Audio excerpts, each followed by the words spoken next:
بسم اللہ الرحمن الرحیم۔ سورہ بلد آیت نمبر 1 سے 20 تک میں اللہ پاک فرماتا ہے، ہمیں اس شہر مکہ کی قسم، اور تم اسی شہر میں تو رہتے ہو، اور باپ یعنی آدم اور اس کی اولاد کی قسم کہ ہم نے انسان کو تکلیف کی حالت میں رہنے والا بنایا ہے۔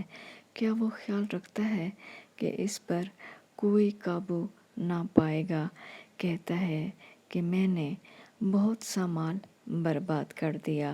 کیا اسے یہ گمان ہے کہ اس کو کسی نے دیکھا نہیں؟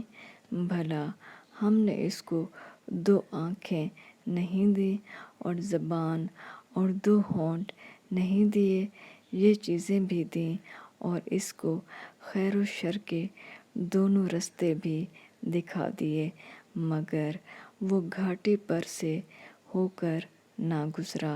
اور تم کیا سمجھے کہ گھاٹی کیا ہے؟ کسی کی گردن کا چھڑانا، یا بھوک کے دن کھانا کھلانا، یتیم رشتہ دار کو یا فقیر خاکسار کو۔ پھر ان لوگوں میں بھی داخل ہوا جو ایمان لائے اور صبر کی نصیحت اور لوگوں پر شفقت کرنے کی وصیت کرتے رہے۔ یہی لوگ صاحب سعادت ہیں، اور جنہوں نے ہماری آیتوں کو نہ مانا وہ بدبخت ہیں۔ یہ لوگ آگ میں بند کر دیے جائیں گے۔